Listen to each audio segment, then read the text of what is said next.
Oke, sekarang kita lanjut ke replacement polisi.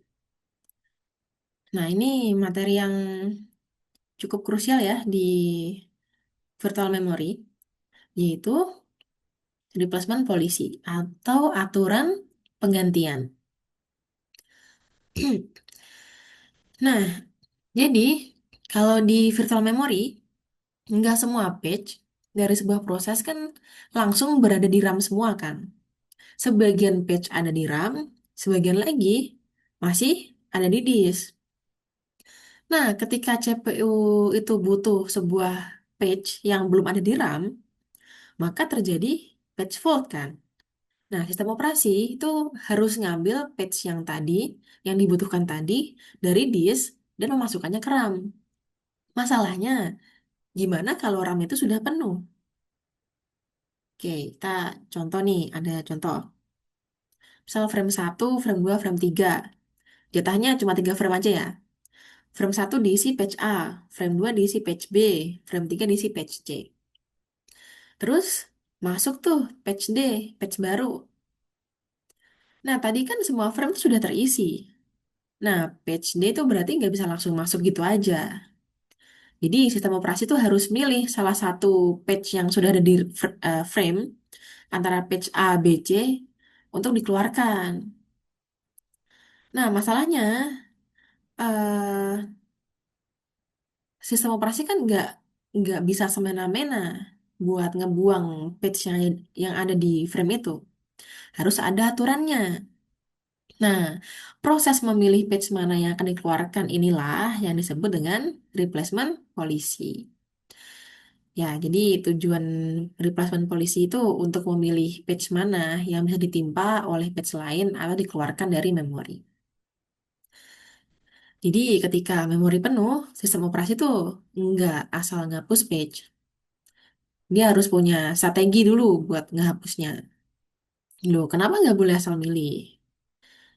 Ya, kalau salah milih, bisa ada masalah dong. Misal, sistem operasi itu mengeluarkan page A yang tadi, di contoh tadi. Ternyata beberapa saat kemudian, CPU butuh page A lagi. Nah, akibatnya, page A kan harus dimasukkan lagi ke RAM. Nah, ini bisa bikin page fault tambahan yang kita sebut dengan tracing ya. Yang materi minggu lalu, ada masih ingat? Tracing.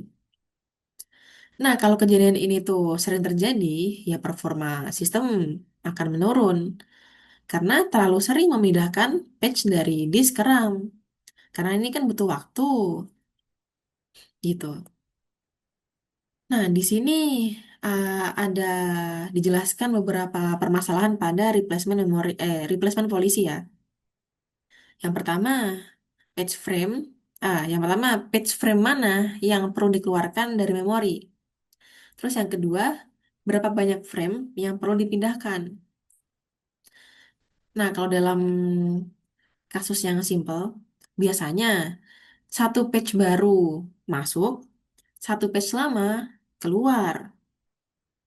Tapi dalam sistem yang lebih kompleks, sistem operasi itu bisa mempertimbangkan lebih dari satu frame. Misalnya, ketika ingin menyediakan ruang lebih banyak, dia ngatur alokasi frame atau mengurangi tekanan memori. Gitu. Jadi, semakin tepat dan semakin canggih replacement policy yang digunakan, dapat menimbulkan overhead yang tinggi, baik dari sisi hardware maupun software.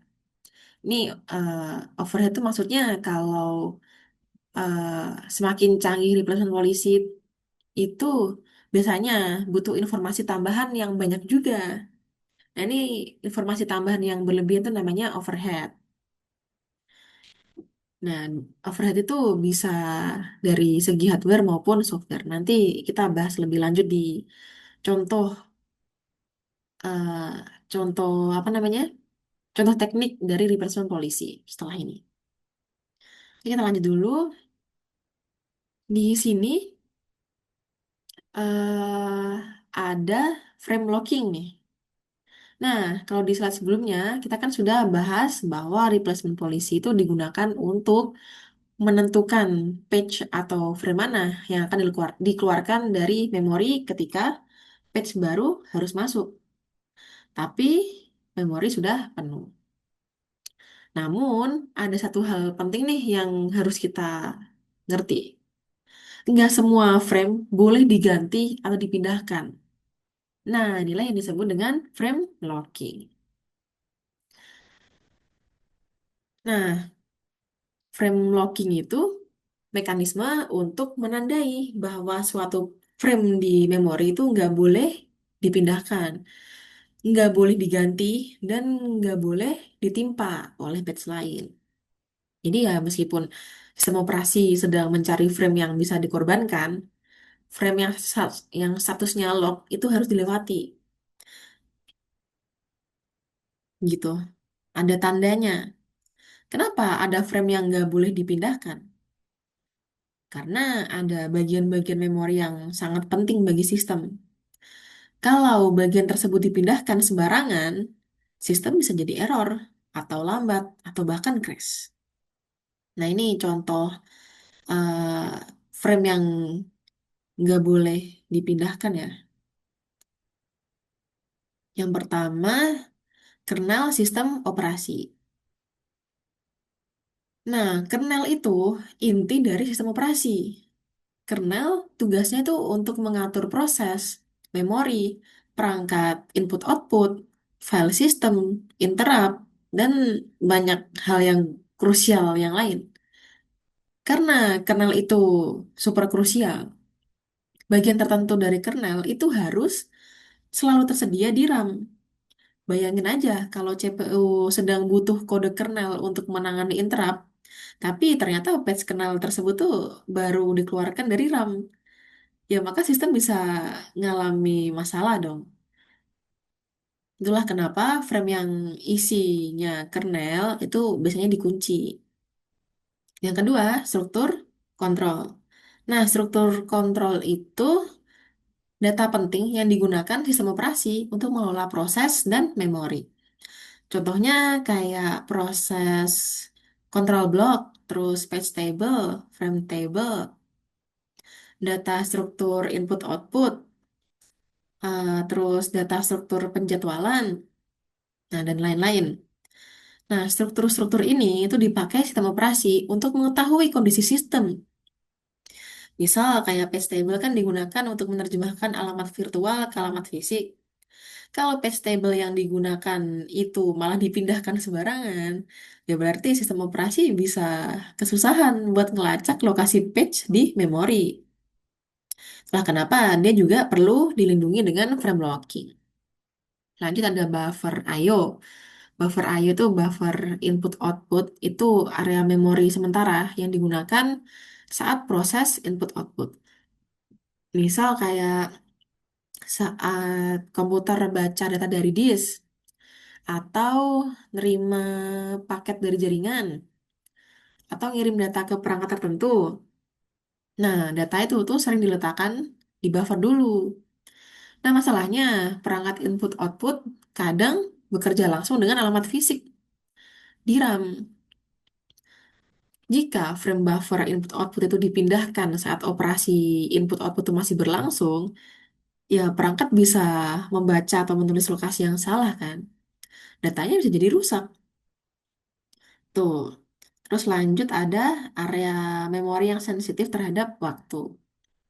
Maksudnya area itu tuh harus bisa diakses dengan cepat dan nggak boleh ketunda karena misal ada proses page fault atau pemindahan page. Contohnya ada kayak interrupt handler atau real time process dan lain-lain. Terus eh digunakan bitlock sebagai tanda suatu frame itu berstatus di lock atau tidak. Jadi dia pakai label ya, namanya bitlock. Biasanya bitlocknya itu 0 dan 1. Kalau 1 berarti frame-nya dikunci, nggak boleh diganti. Kalau 0 berarti frame-nya nggak dikunci. Boleh atau boleh menjadi kandidat replacement. Kalau bitlocknya 0 berarti frame-nya nggak dikunci gitu. Terus di mana eh, bitlock itu disimpan? Dia biasanya ada di table frame atau page table.